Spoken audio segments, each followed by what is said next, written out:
હવે સંક્ષિપ્તમાં ઉત્તર આપો. પ્રકરણ 14 અને 15માંથી પૂછાય છે, તો 1-2 વાક્યના ઉત્તર છે. પહેલું, ભારતમાં કયા રાજાના સમયમાં રાજ્ય માર્ગની જાળ પથરાઈ હતી? તો સમ્રાટ અશોક અને ચંદ્રગુપ્ત મૌર્યના સમયમાં રાજ્ય માર્ગની જાળ પથરાઈ હતી. ભારતમાં સૌથી લાંબો રાષ્ટ્રીય ધોરીમાર્ગ કયો? તો 44. ભારત સરકારે કયા વર્ષમાં રાષ્ટ્રીય ધોરીમાર્ગ નંબરમાં ફેરફાર કર્યો હતો? તો ઈસવીસન 2011માં ફેરફાર કર્યો હતો. ગુજરાતમાં કયા શહેરો વચ્ચે એક્સપ્રેસ ધોરીમાર્ગ આવેલા છે? તો અમદાવાદથી વડોદરા વચ્ચે.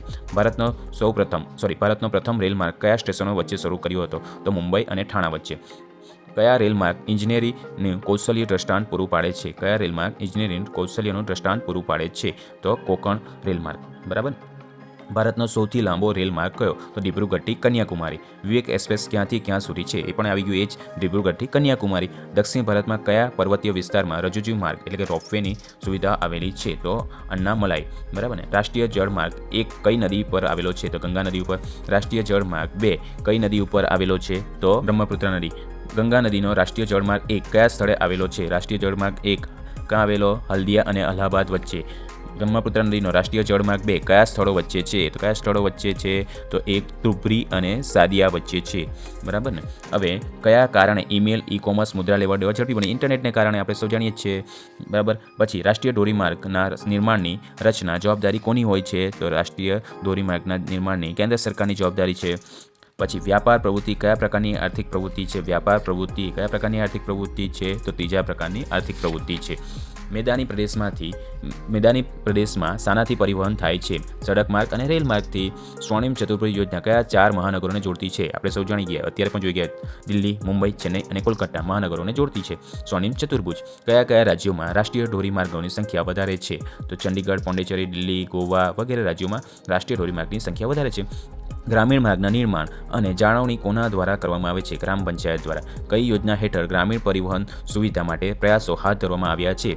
શું આવે જવાબ? પ્રધાનમંત્રી ગ્રામ સડક યોજના. એક્સપ્રેસ હાઈવે કયો માર્ગ કહેવાય છે? દ્રુતગતિ માર્ગ. મોટા શહેરોમાં ટ્રાફિક સમસ્યા ન સર્જાય તે માટે શું કરવું જોઈએ? તો ઓવરબ્રિજ, બાયપાસ અને શહેરોમાં ફરતા રિંગ રોડ આપવા જોઈએ.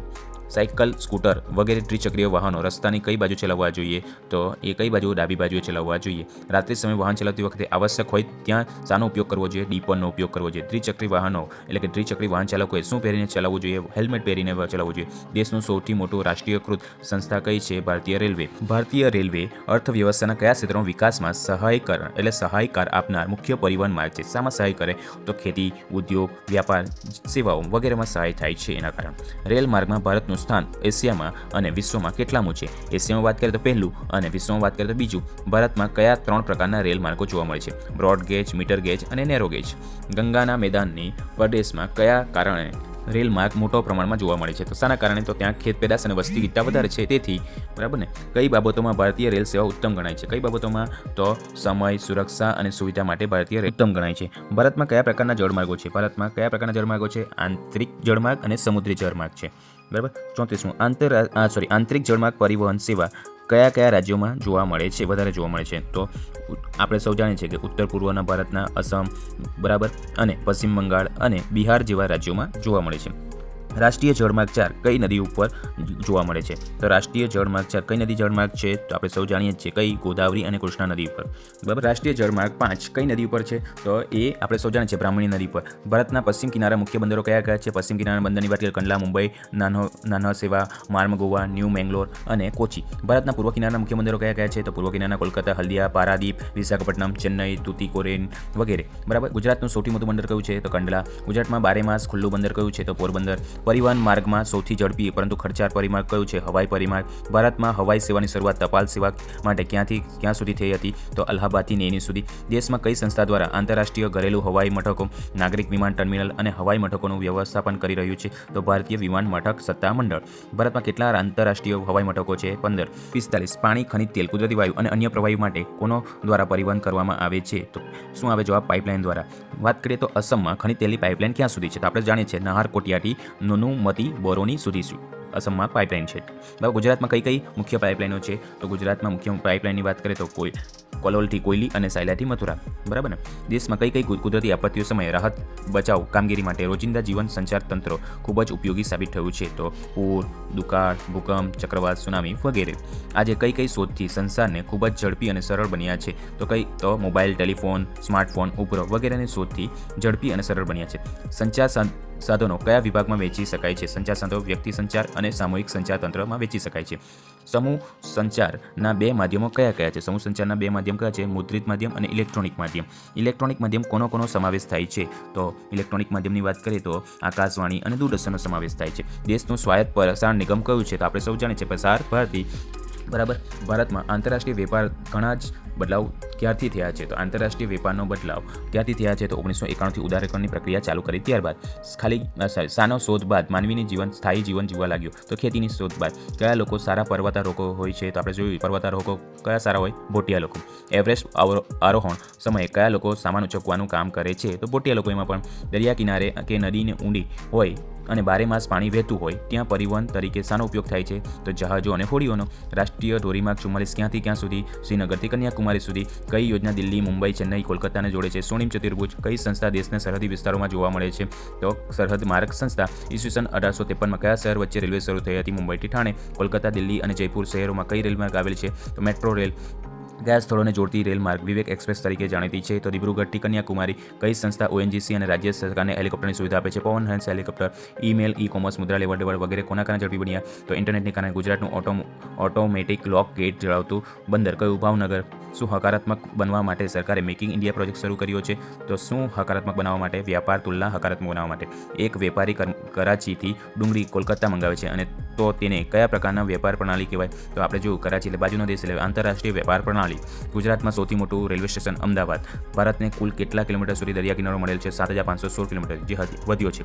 15. આર્થિક વિકાસ. વિકાસશીલ દેશનું રાષ્ટ્રીય આવકમાં થતો વધારાને શું કહેવાય છે? તો આર્થિક વિકાસ. વિકાસશીલ રાષ્ટ્રોની મુખ્ય આર્થિક પ્રવૃત્તિ કઈ છે?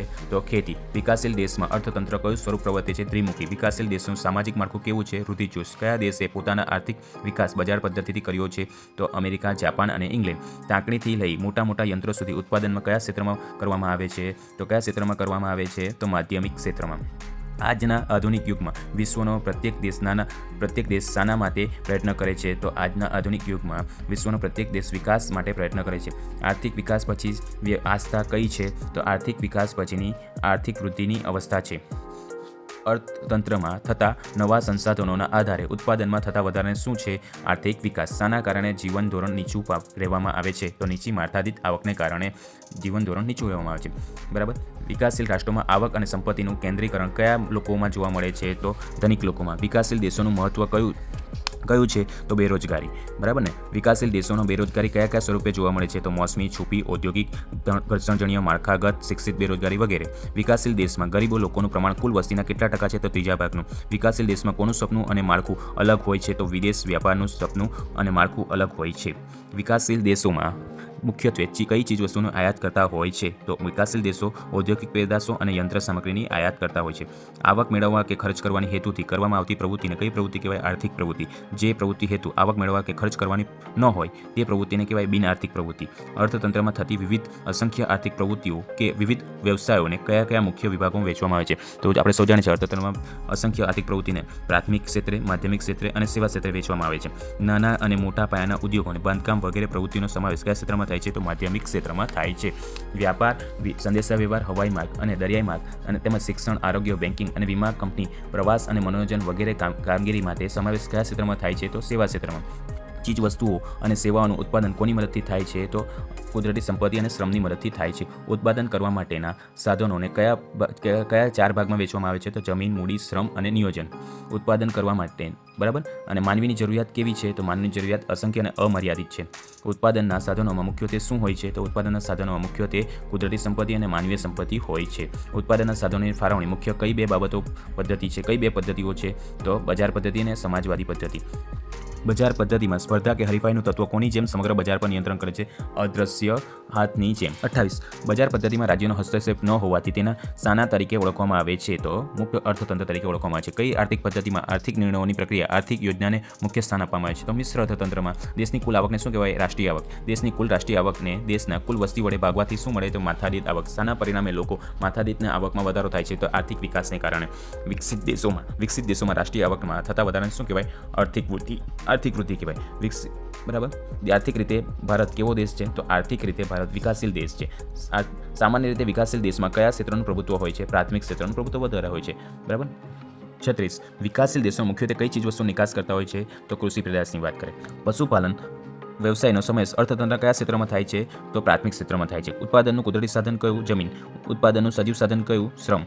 ઉત્પાદનની પ્રક્રિયામાં જમીન મૂડી અને શ્રમ યોજનાપૂર્વક જોડનારો શું કહેવાય છે તો નિયોજક કહેવાય છે. બજાર પદ્ધતિને કઈ પદ્ધતિ તરીકે ઓળખવામાં આવે છે મૂડીવાદ પદ્ધતિ. બજાર પદ્ધતિમાં આર્થિક નિર્ણયો કોના આધારે લેવામાં આવે છે તો ભાવ વધારાના આધારે. કઈ આર્થિક પદ્ધતિ દ્વારા બજાર પદ્ધતિ તદ્દન વિરોધી છે સમાજવાદી પદ્ધતિથી.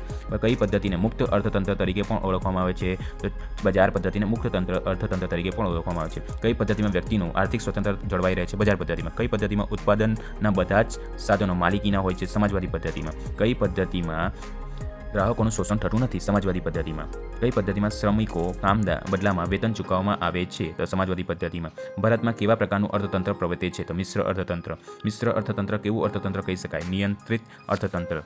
કઈ પદ્ધતિમાં બજારો સંપૂર્ણ સ્વતંત્ર હોતા નથી મિશ્ર અર્થતંત્રમાં. સમાજવાદી પદ્ધતિમાં કોનો સ્થાન નથી વ્યક્તિગત માલિકીનું સ્થાન હોતું નથી. બજાર પદ્ધતિને નિષ્ફળતામાંથી કઈ પદ્ધતિ ઉદ્ભવ થાય છે. બજાર પદ્ધતિની નિષ્ફળતાથી કઈ પદ્ધતિનો ઉદ્ભવ થાય છે સમાજવાદી પદ્ધતિ. બરાબર ને.